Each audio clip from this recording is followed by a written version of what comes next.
this conference call as well, and it'll be streaming on Facebook in just a moment.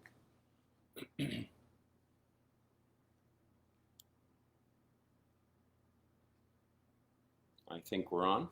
Shabbat Shalom, everyone. So today's message is entitled The Born Identity. It comes from the Haftarah from Parsha Pinchas, and from the scripture from Jeremiah chapter 1, verses through 4, especially verse 5. In the musical film Fiddler on the Roof, the song made famous by the movie called L'chaim, To Life, was performed. And in one of the parts of the song, the lyrics have these words: to life, l'chaim, l'chaim, l'chaim, to life. Life has a way of confusing us, blessing and bruising us. Drink l'chaim to life. God would like to make us joyful, even when our hearts are lie panting on the floor. But how much more can we be joyful when there's really something to be joyful for? Perhaps there's a hidden message in that song. And perhaps the hidden message of the song might be to be joyful for the life you have, even in hard times. And we certainly live in a time when joy seems to be in a bit of short supply. Really in short supply today. I mean, we face challenges today that span from social to economical, financial, matters of values, morals, and even our faith itself. Our joy seems lost. I don't see anyone smiling or happy, and if we do laugh or smile, it's fleeting. But you see, the Jewish people, whatever the form of the day at the time, whether it's blessed or persecuted, even threatened with death at the door, Jewish people never toast. They never make a toast. They always make a l'chaim, to life. Life, even at times when all may seem wrong, when it all seems to be without any value, yet we still cling to life. We fight for life.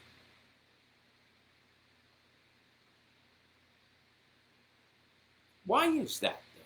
Why is that? I wonder. Why do we cling to life? Why would we fight for something when it seems to have no value?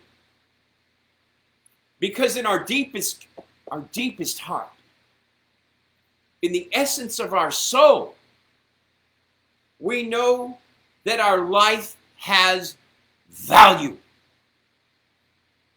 whatever its present condition. Several years ago, an American country newspaper had a listing in its classified section, true story, and the classified ad read this. It said, "Unknown item for sale. We know it's valuable. We don't know exactly what it is. And if you can identify it, we'll sell it for $250. Isn't that interesting? They had no idea what this thing was, but they knew somehow that it had value. And they realized that only someone who knew what it was would understand how valuable it truly was. You see, in the same way, you and I have value. You and I have value. The world may not know what kind of value we have. It may not know. But that's because only the one who created us really knows what we're worth. Only he knows our value, our true worth. You know, King David hinted at this in Psalm 139, verse 13. Psalm 139, verse 13, King David says, "For you fashioned my inmost being, and you knit me together in my mother's womb." See, the Bible repeatedly states that every individual on earth has value, that every one of his children have value. Every person that has ever been born has been born with the potential to do great things for God, to do great things with their life. Every person. God has created each one of us with the ability to change the world we live in because we have his divine spark inside of us. That's what God told Jeremiah. Jeremiah 1, verse 5, when he said, "Before I formed you in the womb, I knew you. And before you were born, I set you apart. I appointed you prophet to the nations." But in our culture, in our society, in the style of the world, the pressure that's all around us that says, this is how we do it. Don't listen to the song. Listen to God, because he's saying, this is how I do it. In our culture, there are those who don't believe that we are created with any inherent potential. They try to convince us. They try to convince you that you don't even start to become valuable. Human being doesn't even start to become valuable or start to be truly human until you're born, until the time of birth. Up until that time, they say a child is called a fetus. It's considered to be a collection of tissue that can be tossed aside as if it's inconvenient, because it doesn't have the quality of being truly human, at least in their minds. According to some scientists, a new report on studies over the last 2 decades of studies, science has begun to challenge that presumption. New scanning techniques known as 3D and 4D scanning have revealed amazing pictures of babies inside the womb. And these pictures offer us new insight into an unborn child's behavior. The techniques have captured images of babies yawning, blinking, sucking their fingers. They even seem to smile and cry and move their limbs about at very young ages. True story.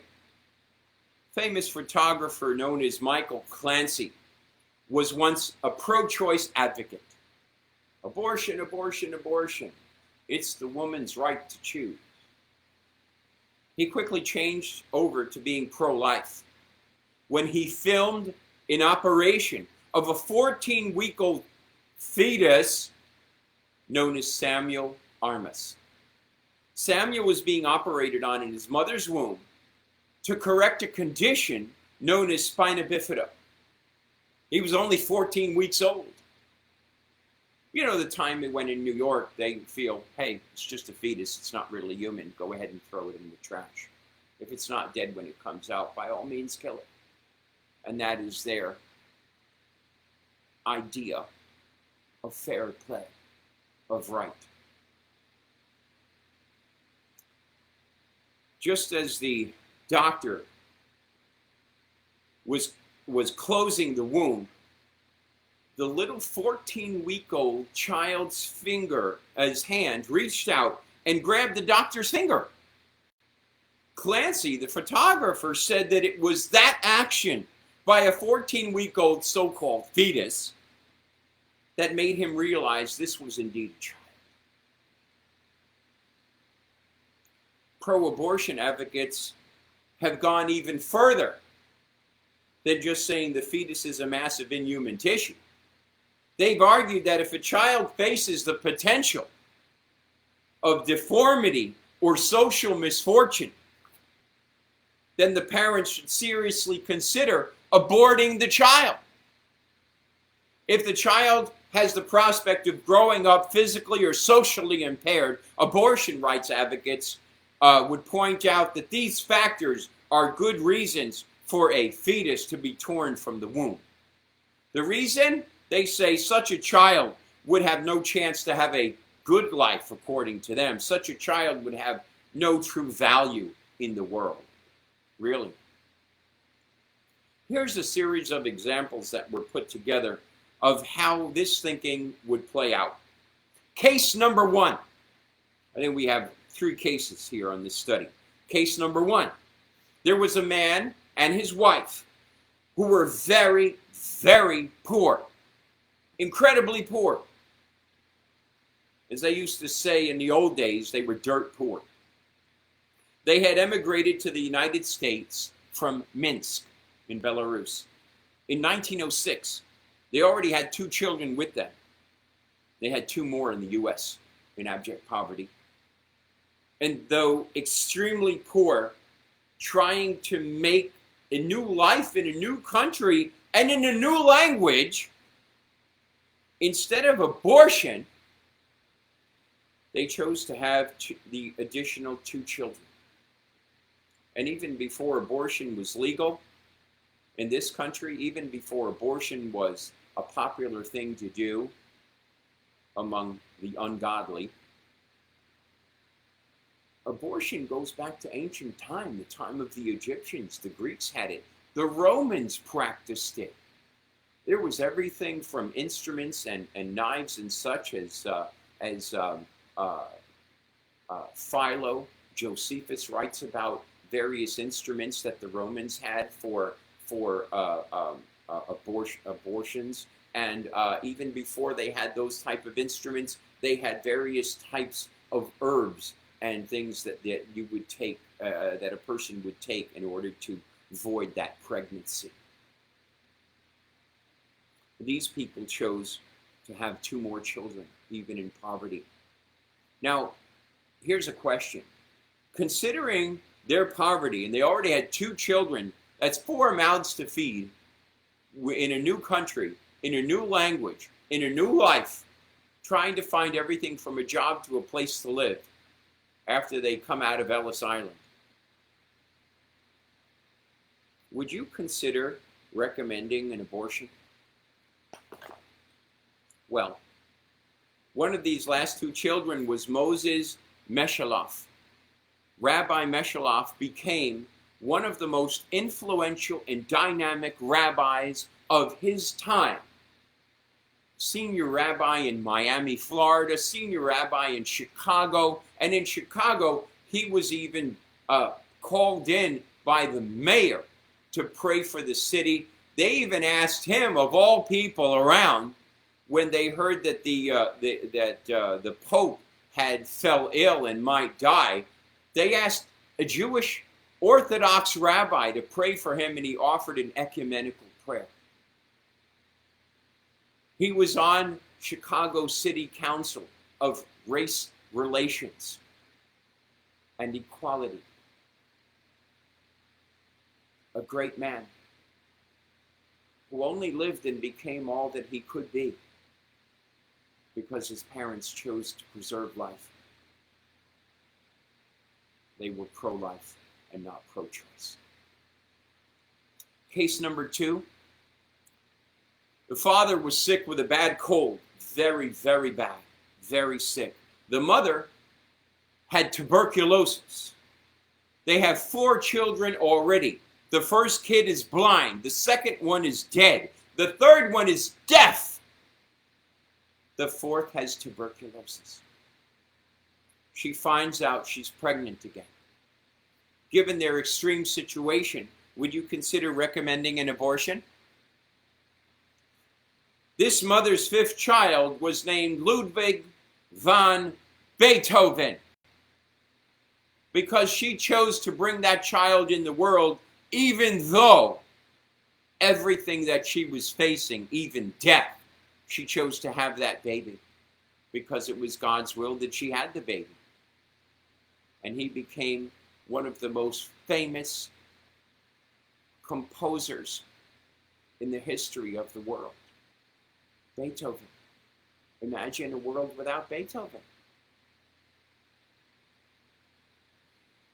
Case number 3, a teenage girl is pregnant. She's not married. Her fiancé is not the father of the baby. Does that sound like something today from Jerry Springer? But it's a true case. It's a teenage girl who's pregnant. She's not married. Her fiancé is not the father of the baby, and he's very concerned. Probably having some other feelings too. Would you consider recommending abortion in that case? You might recognize this child. His mother was Miriam from Nazareth, and the son's name is Yeshua the Messiah. You know, the Bible repeatedly emphasizes a form of kol yeladim, all children, that they have value to him. Every single child has value. Yeshua says, suffer the little children, for the kingdom of heaven is made up of such as these.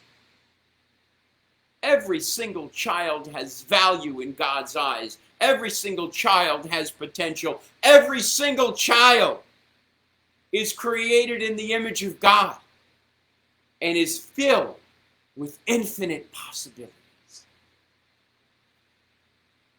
Every child born has the potential to do great things for God.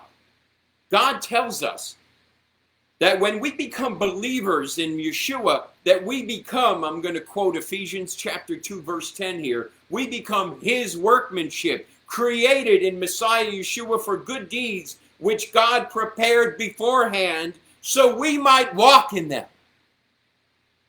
How soon does God prepare those good works for us to do? How soon? Well, finding some answers here, Paul wrote that these good works that God had prepared in advance for him to do were planned from his very birth. In Galatians chapter 1, verses 15 through 16, he writes, who set me apart from birth and called me through his grace, was pleased to reveal his son to me so I would proclaim him among the Gentiles. The Bible repeatedly tells us we've been born with potential. This is an uncontestable reality, an undeniable truth, an unalienable right.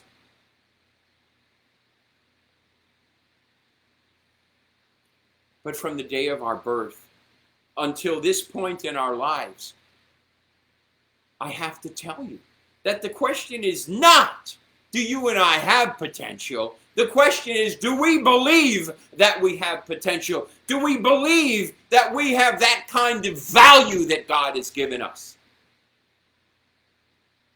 Some of you may be familiar with the name Norman Vincent Peale. And if you're not, maybe you should look it up on Google. He once wrote, at once he was walking through the twisted little streets of Kowloon in Hong Kong. He says, I came upon a tattoo studio. In the window were displayed samples of the tattoos available. On the chest or arms, you could have tattooed an anchor or flag or mermaid or whatever. But what struck me, he writes, with force were 3 words that could be tattooed on one's flesh. And these words all over the window was, born to lose. He writes, I entered the shop with astonishment, and pointing to those words, he asked the Chinese artist, does anyone really have that terrible phrase, born to lose, tattooed on their body? And the man replied, yes, sometimes. But I said, he writes, I just can't believe that anyone in his right mind would do that. And the Chinese man simply tapped his forehead, and in broken English he said, Before tattoo on body, tattoo on mind. That was the mindset that Jeremiah struggled with. God tells him, before I formed you in the womb, I knew you. Before you were born, I set you apart. That's, by the way, saying made you holy. I appointed you as a prophet to the nations. How does Jeremiah respond to these fantastic words from heaven, from God?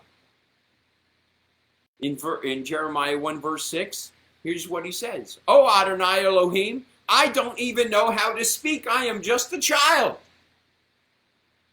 In other words, sorry, God, but I don't have the potential to be used by you. I don't have value enough to be used by you. In fact, I was thinking of going down to this tattoo parlor and having a tattoo put on my chest that says born to lose. Jeremiah suffered. Of all his wonderful things, he suffered from a condition sometimes called spiritual nearsightedness. Spiritual nearsightedness. You know what nearsightedness is, don't you? People who are nearsighted usually wear corrective glasses or contacts. Without the glasses on, they can only see a short distance away from them, in front of them, right? A short distance. Without glasses, everything becomes blurry, out of focus. If a nearsighted person were to come up to the bima, to the Torah reading table, to face the congregation and remove their glasses, the people would come out of focus and they would resemble blobs of human tissue. People who suffer from spiritual nearsightedness can only see so far. They can only see what is in their immediate area. God is out of focus. His power is blurred from them. And as a result, they can only see their own abilities, their own strengths, and their own weaknesses. Now, they'll see problems or needs, but they'll say, I can't do anything.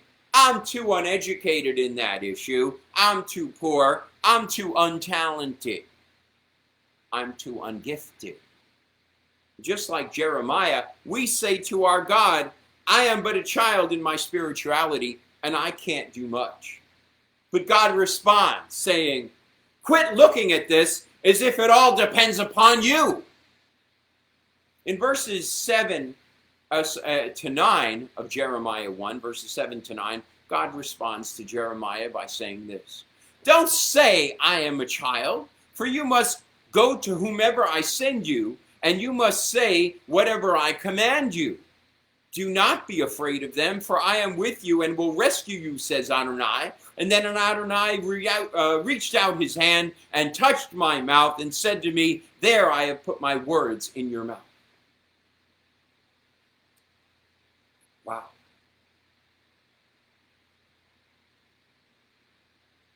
Story is told, true story, of a woman who was wishing to encourage her young son's progress on the piano. And so she took the small boy to a Paderewski concert. Now, Ignacy Paderewski, was a world-renowned concert pianist and composer at the time of World War I, and he was also the third prime minister of Poland. So he was a concert pianist and he was prime minister. Interesting combination. And after they were seated at the concert hall, the mother spotted a friend in the audience and walked down the aisle to greet her. Seizing the opportunity to explore the wonders of the concert hall, the little boy rose and eventually explored his way through a door marked "No Admittance." And when the house lights dimmed and the concert was about to begin, the mother returned to her seat and discovered that her son was not there. Suddenly, the curtains parted and spotlights focused on the impressive Steinway piano on stage. The mother saw her little boy sitting at the keyboard of the piano, innocently picking out the tune of Twinkle, Twinkle, Little Star. At that moment, the great piano master made his entrance. He quickly moved to the piano, and he whispered in the boy's ears, "Don't quit, keep playing." Then leaning over, Paderewski reached down with his left hand and began filling in a bass part to Twinkle, Twinkle, Little Star. And soon his right arm reached around the other side of the child, and he added a running obligatio. And together, the old master and the young novice transformed a frightening situation into a wonderfully creative and beautiful experience. Isn't that something? A little child who doesn't know his value, and the piano master showed him his value. God, the true master of the entire universe, was telling Jeremiah something here. He's telling Jeremiah, you don't have to do this on your own. He's saying, I am with you. I will strengthen you. I will protect you. I will never leave you. I will never forsake you. Because on our own, nothing is sure. Nothing is certain. But Yeshua says in Luke 18, verse 27, what is impossible with man is possible with God. What God is basically telling Jeremiah was this: you do have value. You do have potential, because I, the Lord God, have given it to you. God is saying, I formed you for a purpose. And if I formed you for that purpose, then I'll give you the strength to fulfill that purpose, that task. See, Peter, he recognized this when he wrote in 1 Peter 4, verse 11. He says, whoever serves, let it be with the strength that God supplies, so that in all things may God be glorified through Yeshua the Messiah.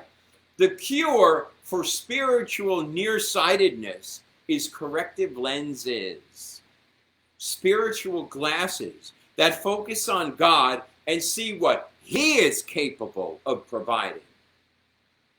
Now, lastly, if God is a goal or objective for my life, how can I fulfill that?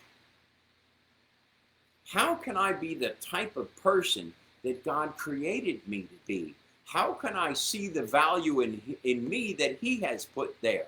How can I see the worth and potential in me that He has given me? The answer is, you prepare yourself. Paul wrote to Timothy in 2 Timothy chapter 2, verses 20 and 21. This is the CJB translation, modified by me. In a large house, there are dishes and pots, not only of gold and silver, but also of wood and clay. That is, some are meant for honorable purposes, my word, and some are for dishonorable. If a person keeps himself free of defilement by the latter, he will be a vessel and set aside for honorable purposes by the master of the house, and ready for every kind of good work. So if we want to serve God in a noble and holy purpose, we need to prepare ourselves by keeping ourselves free from what is dishonorable. And people sit there and say, well, what is dishonorable? What's dishonorable? Well, dishonorable, we need to keep ourselves free from the worldly ways of behavior, of acting, worldly ways of understanding, worldly ways of thinking, and of worldly values and morals, which are nowhere near anything that could be considered good. Since the Roe versus Wade case in the Supreme Court made abortion legal in the United States in 1973, there have been more than 50 million abortions in America, and that information is 5 years old. So it's higher than that. Just think about that for a second. 50 million kids who could have become painters, sculptors, musicians, lawyers, doctors, teachers. 50 million babies murdered who were given as a gift from God, as the Torah says. It is God who opens the womb. 50 million kids slaughtered by medical butchers. That's 50 million human beings who will never have a picture taken of them in diapers. 50 million kids who will never know their mother's love. 50 million children who will never play on a beach, who will never go to school, who will never make friends. 50 million kids who will never grow up and experience all that life has to give them. 50 million people who will never have a wedding, who will never know love, because they were murdered. Murdered because their birth was inconvenient for their parents at that time. We see our country split today by political party and many other issues. But I see the big split being differently. I see it being between good and evil. And yes, it is that simple. Good or evil. Pick a team, people. I can imagine the voice of Moses calling out, "Those of you who are on God's side, come to me." And Yeshua is booming out right now the same message today. He's saying to you and to me, those of you who are on God's side, come to me. God is the creator of all life. To him, one life is as special as the other, as important as the other. We are, all of us, equal in God's sight. To God, all lives matter, people. All lives matter. If I say African American lives matter, then do other lives not matter? If I say Hispanic lives matter, do all other lives not matter? If I say Jew lives matter, do all other lives not matter? To God, all lives matter, and it has to be that way for us. It's either all lives matter or life doesn't matter. And then we're on their team. We're playing their game. We're back into the pro-choice. We could say God's also pro-choice. Really, he is? Yeah, because he's pro-giving us a choice to go do what is good or do what is evil. But he's definitely pro-life because he is the author of life. It's written in the New Covenant when one of the disciples accuses the crowd, telling them about Yeshua the Messiah, and he says to them, "You killed the author of life." All lives matter to God. God has always been and will forever be pro-life. In Deuteronomy, God leads his people there through Moses in saying, "I present before you blessings and curses, life and death. Please choose life." He's telling us to choose life. Why is our culture, our country, our world loving to choose death? I can't figure it out. You know, Yeshua points out that God is the God of the living, not the dead. And we need to start today to get back on track because we're off track. We're on the wrong road. We're walking with the wrong God. We need to be walking with the right God, the only real God. And it's only his voice that matters, not the matter of the party of your preference, not the voice of the news of your preference, not the voice of the newspaper or magazine or periodical or email or Facebook posting of your preference. His voice is the only voice that truly matters, because from his voice comes pure spirit, pure truth, pure goodness. We need to start to get back on that track. We need to pull away these worldly cobwebs from over our eyes and remember that we are all God's children, that we are all in this world, but we are not of this world. Yeshua has overcome the world, he said. I have overcome the world, he said. He has even conquered death. And God would never abort us because he loves us. Even before we were formed in the womb of our mothers, he knew us. He loves us. We are born of God, and we are his children. We are precious treasures in his sight, every single one of us. We are born of God. That is our identity. We are born of God.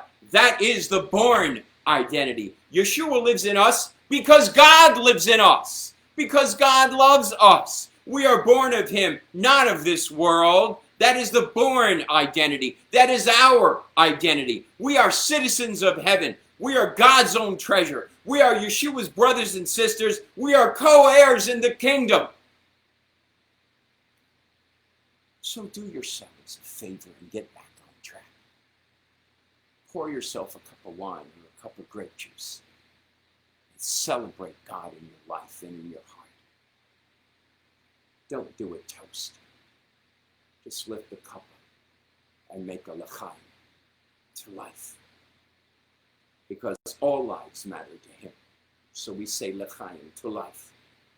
And all lives matter to God, especially the lives of babies. We are God's children, and that's our born identity. Shabbat shalom. God bless you all.